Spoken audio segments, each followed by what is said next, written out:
2026-27 অর্থ বছরের জাতীয় বাজেট পেশ হয়েছে।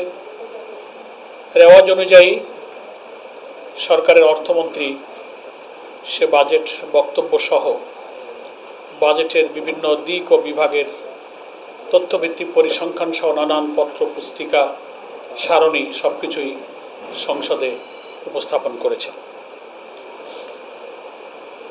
আপনাদের এটাও জানা আছে, গত 9 তারিখে অর্থাৎ 9 জুন, গতকাল 11 তারিখে বাজেট সংসদে পেশ হয়েছে। আর 9 জুন বাংলাদেশ জামাতে ইসলামীর পক্ষ থেকে আমাদের এই প্রিয় জন্মভূমি বাংলাদেশের জন্য একটা ভারসাম্যপূর্ণ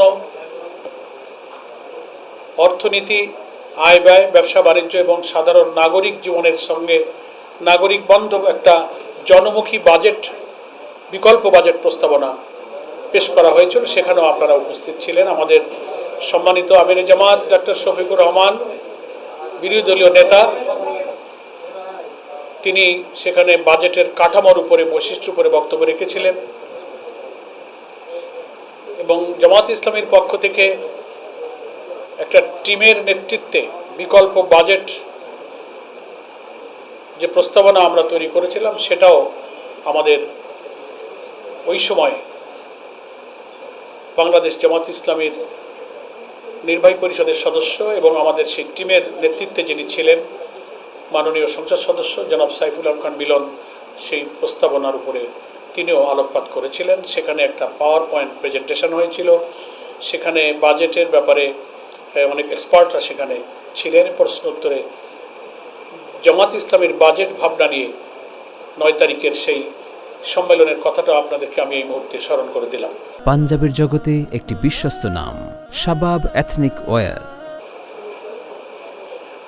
আজকে গতকালকের প্রেসকৃত বাজেটের উপরে জামাত ইসলামীর অফিসিয়াল যে প্রতিক্রিয়া, বাজেট প্রতিক্রিয়াটা পেশ করা আমাদের সাংগঠনিক ঐতিহ্য। প্রতি বছরের বাজেটের উপরে যখন আমরা যে অবস্থায় থেকেছি, রাজনৈতিক সুযোগ সুবিধাকে কাজে লাগিয়ে, কখনো সাংবাদিক সম্মেলনে, কখনো স্টেটমেন্টের মধ্য দিয়ে, কখনো ভিডিও বক্তব্যের মধ্য দিয়ে আমরা আমাদের বাজেট প্রতিক্রিয়া ব্যক্ত করেছি। সেই মোতাবেক আমরা আমাদের বাজেট প্রতিক্রিয়া হিসেবে আজকে আমরা আপনাদের সামনে দুটো কথা বলার জন্য দাঁড়িয়েছি। আপনাদের সবার মনে আছে যে আজকে পবিত্র জুমার দিন, 12:15 বাজলেই বিভিন্ন মসজিদে আজান হয়ে যায়। বক্তব্য খুব দীর্ঘ করার সুযোগ নেই। মূল বক্তব্য, বৈশিষ্ট্য, কাঠামোগত আলোচনা এবং আমাদের পক্ষ থেকে যে বিকল্প ছায়া বাজেট পেশ করা হয়েছিল তার সাথে একটা কম্পারেটিভ স্টাডি অ্যানালাইসিস আমি সংক্ষেপে আপনাদের কাছে প্রথমত পেশ করব। এরপরে আপনারা হয়তো অনেক কিছুই প্রশ্ন করবেন, সে প্রশ্নের উত্তরে আমরা আপনাদেরকে সাহায্য করার চেষ্টা করব। আমাদের ডক্টর হামিদুর রহমান আজাদ নির্বাহী সদস্য, আরেকজন নির্বাহী সদস্য রেজাউল করিম, আমার সঙ্গে যারা আছেন মাওলানা আব্দুল হালিম সহকারী সেক্রেটারি জেনারেল, তিনি এসছেন। ওনারা আমাদের প্রশ্নোত্তর পর্বে আপনাদের সাথে শরিক হবেন ইনশাআল্লাহ। আমি একটা বাজেট বিশ্লেষণ সংক্ষেপে ছোট্ট করে বলবো। বাজেট বাস্তবায়নের পথে কিছু বাধা আছে, সেগুলো সংক্ষেপে তুলে ধরবো এবং জামাত ইসলামের পেশকৃত ছায়া বাজেটের সঙ্গে এই বাজেটের একটা কম্পারেটিভ আলোচনা ছোট্ট করে কয়েকটা পয়েন্টে ইনশাল্লাহ আমি তুলে ধরব এবং আমি আশা করি তার মধ্য দিয়েই আপনাদের কাছে পরিষ্কার হবে। একটা কথা আমি ইন্ট্রোডাকশানে বলতে চাই যে বাজেটটা একটা বিস্তৃত ব্যাপার। কালকে তো দেখলেন বিকাল 3টা থেকে একেবারে এসা পর্যন্ত অর্থমন্ত্রী বাজেটের বক্তৃতা করেছেন। বড় বড় বই এমপিদের টেবিলের উপরে, আমরাও পার্লামেন্টের দর্শক গ্যালারিতে বসে বাজেট সেশন আমরা অবজার্ভ করেছি, হামিদ ভাইও ছিলেন, আমরাও ছিলাম।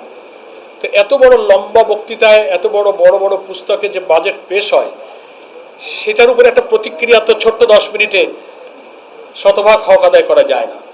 এই জন্য আমি খেয়াল করব কথা বলার ক্ষেত্রে যে টাকার অঙ্ক আর স্ট্যাটিস্টিক্স, তথ্যের মধ্যে ঘুরতে ঘুরতে বাজেটের মূল কাঠামোগত বৈশিষ্ট্যগত জাতির এবং নাগরিকদের সাথে বাজেটের কী রিলেশন হবে, সেই মন্তব্যটা আমরা অনেক সময় হারিয়ে যাই। এই জন্য টাকার অঙ্ক আর পরিসংখ্যানের মধ্যে আমরা ডুবে যাব না। সেগুলো আপনাদের কাছে আছে, আপনাদের কাছে বাজেট বক্তব্যের কপি আছে, জামাতের ছায়া বাজেট বক্তব্যের কপি আছে, আজকের সংবাদপত্রগুলোতে বাজেটের অনেক অ্যানালাইসিস আছে। ফলে আমরা এই সমস্ত টাকার অঙ্ককে আমরা রিপিটেডলি বারবার বলবো না।